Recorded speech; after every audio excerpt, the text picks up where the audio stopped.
talking about the difference between what those indicted soccer officials were enjoying before they were arrested in that swanky Swiss hotel and what they are living in now in some Swiss prison. So the rooms that they had. I love Dan Petty coming in here every day because he is the happiest person that's ever on the show because he is so happy about really ugly stories that he brings to us. Oh, you're laughing your ass off because they went from $4,000. Right, $4,000 a night rooms and $400, for 2 ounces of caviar, to $16 daily budgets in which your food is a portion of daily meat, filler, which might be rice, or and an occasional vegetable, sometimes even a can of tin fruit. So they can't expect any. Now is what you're saying. They can't expect any special treatment. I don't understand how a guy like Sepp Blatter makes it through. Now, I think there was maybe a little bit more resistance than they were expecting. Jordanian Prince Ali managed to actually get 73 votes in the first round.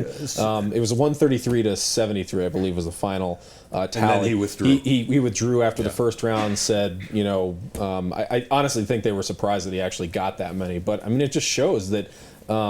Not enough people care, Dan. Not enough people care. Certainly, certainly not enough and people isn't care. corruption a way of life in all parts of the world? That's the tough thing here, is that a lot of these countries, like, this is a wink and a handshake and a nod, is just the way you do business. Do you think Africa or Russia or Qatar are going to vote against him? I mean, South Africa basically got the World Cup. Yeah, South Africa basically got the World Cup in 2010 because they outbribed Morocco for the World Cup.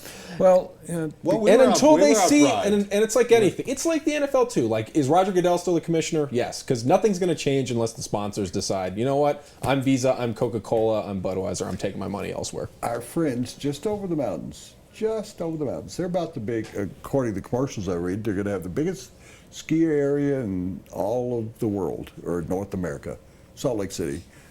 Bribery was going on over there to get the Olympics to Salt Lake City. So our holier than thou attitude. No, that's not what I'm saying. There's corruption everywhere. It just seems to be greater greater in other countries. Another level in some of these other countries. There are fewer watchdogs in those other countries. They do a better job of it. Yeah, there are fewer watchdogs. What's funny about two questions I'd have for you. One, they're in a Swiss jail. They're waiting for extradition. The American sports marketing executive, last name Davidson, I can't remember his first name now, has pleaded not guilty in a Brooklyn Davidson, court. not to be confused with not to be confused with the second hour. That's his name. And the second question is, the head of crime in this country was not brought down by the FBI. He was brought down by the IRS, and that seems to be where this really could fall. Is that a possibility? Yeah, I mean, and that's where a lot of this legal authority for the United States even to go do something like this is happening. Is that you find something like a financial crime or something where money passed through, say, an American internet company or an American bank, and so the IRS, it's moving money around in these offshore tax havens. So it's all these little things. They're said to be laundering the money in United States banks. Laundering the money in United States banks, and that's how they go. And the center banking in the world, Switzerland, because you can hide everything.